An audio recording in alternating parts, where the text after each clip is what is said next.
Hi and welcome back to my channel. Today we're going to be talking about why the stock market has struggled so much over the past week or two and why I think things may be headed further south. That being said, I am falling behind a little bit on these videos. I'm doing my best to get them out, but I have been extremely busy. So as we can see on the day, up $48.60. If we zoom out to the week, we can see that's not great because I am down $330 or about 5.5%. Over the past month, still up almost 8%. Over the past 3 months, up almost 14%. Over the past year, now up 2.26%, and all-time up 2.44% or $136. Not nearly as good as last week, as we can see. Last week, up $440. I was at approximately an all-time high, but still much better than a month or 2 months ago. And as I said, the market itself struggled yesterday. I believe it was the fourth worst day in stock market history. So I'm not going to beat myself up over that too much. I did purchase another $150 in stock last week. My total investment's now up to $5,600. With that additional investment, I purchased one more share of SPHD, 2 more shares of Penn National Gaming, and then $45 more of Bitcoin. My total investment in Bitcoin is now, I think, approximately $1,500, and I have 0.148 Bitcoin, so that's good to see.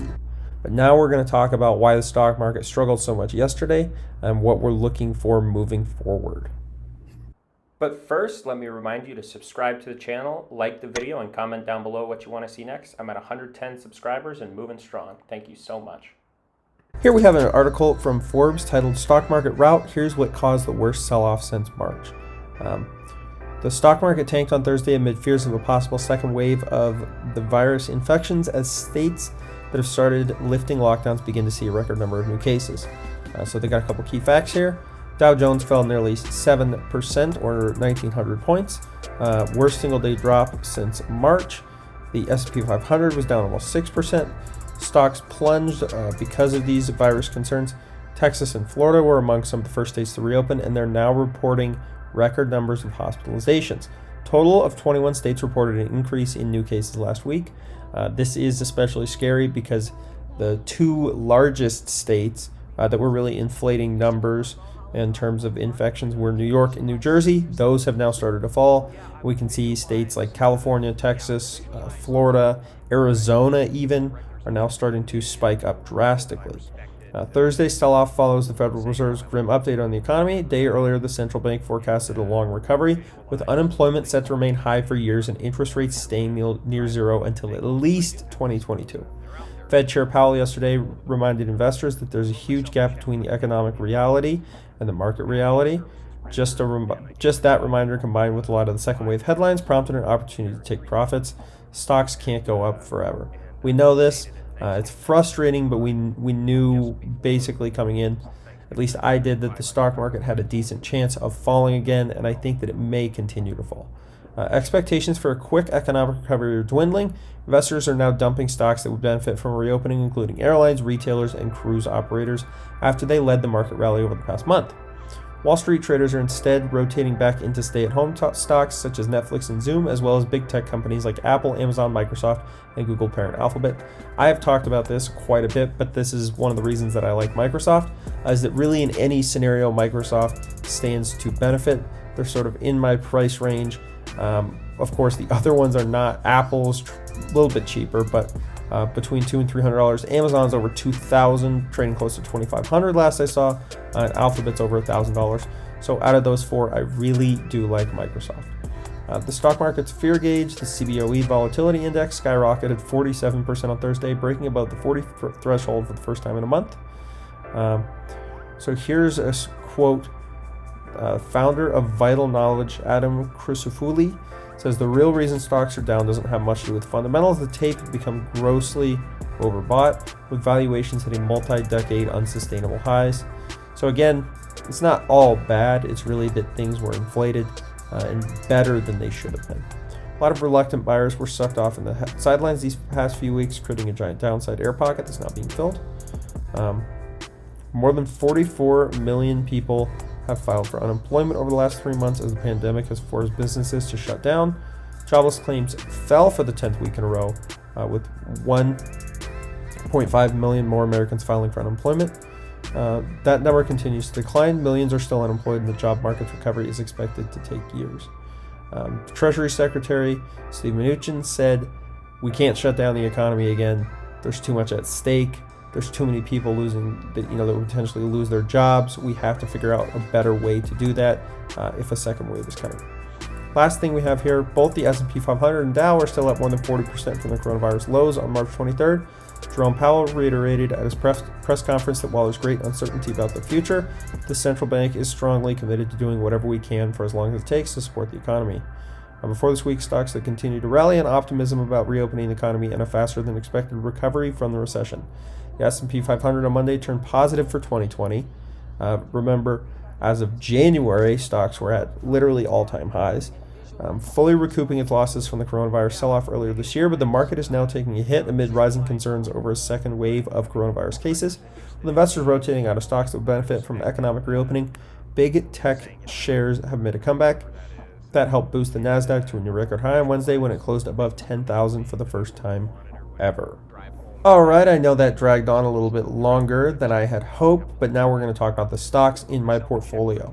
Vivint Solar, we're going to hit on this week, up $40 today, almost a 10% gain. Total return now is $122, or up approximately 36%. Very happy with this one. I've talked about dumping this in favor of another solar stock, particularly Enphase Energy. I'm not sure what I want to do right now, but it does seem to be working out. And over the past week, not a whole lot going on, up 50% on the last month. Certainly should have bought more of that during the pandemic. 45% over the last 3 months, 34% over the past year, and over the past 5 years now, down 34%. So we can see peaked actually February 21st, and then of course struggled there for a week or two, but nothing major. And then the solar industry, as well as all the other industries, really were hurt at the onset of this pandemic. So it went down to about $4 and is now up to about $9. I've seen target prices for Vivint Solar now around $12. I think it'll be interesting to see what happens.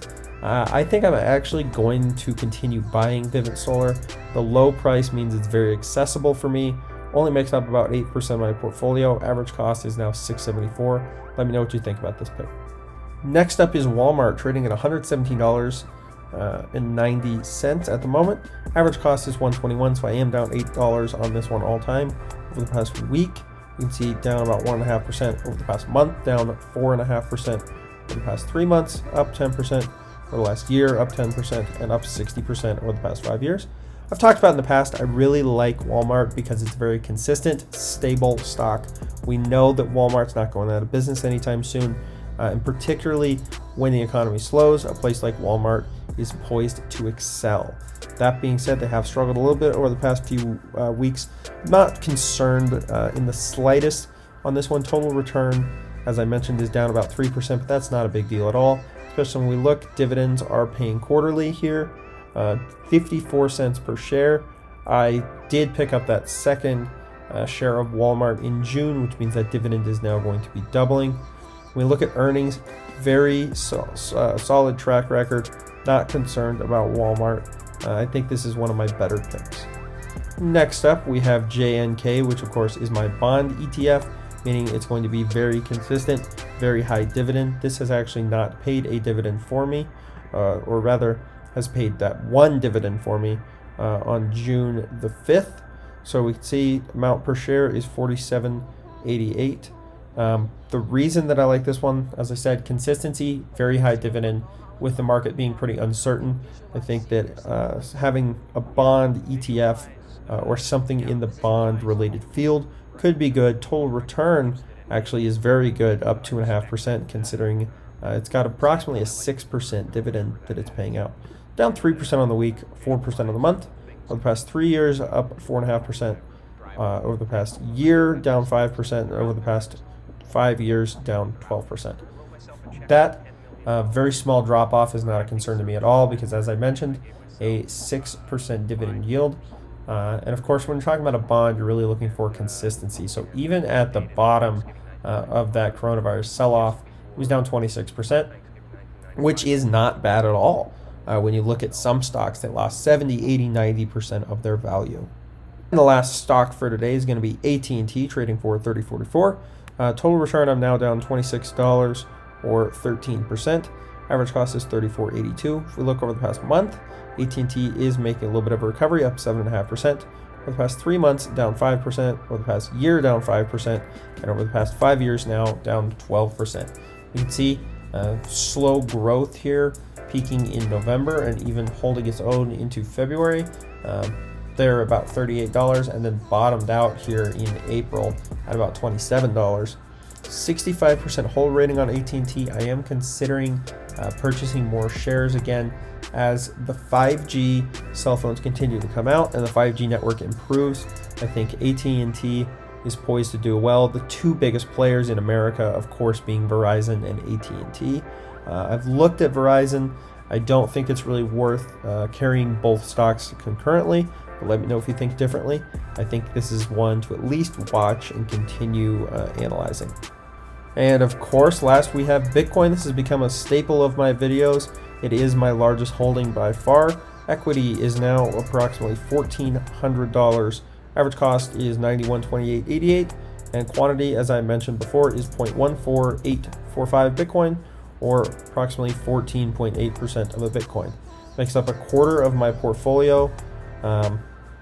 I continue to say that I'm not going to sell until December of 2021 approximately. So on the day, we can see not a whole lot going on. Down on the week, over the past month, up 5.5%, up 18% over the past 3 months, up 18% on the past year, and up 4,000% over the past 5 years.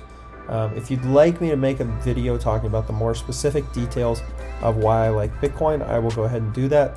But until then, I will just cover the basics of it every week. Thanks for watching the end of the video, and I should be back with another one next week. Thanks.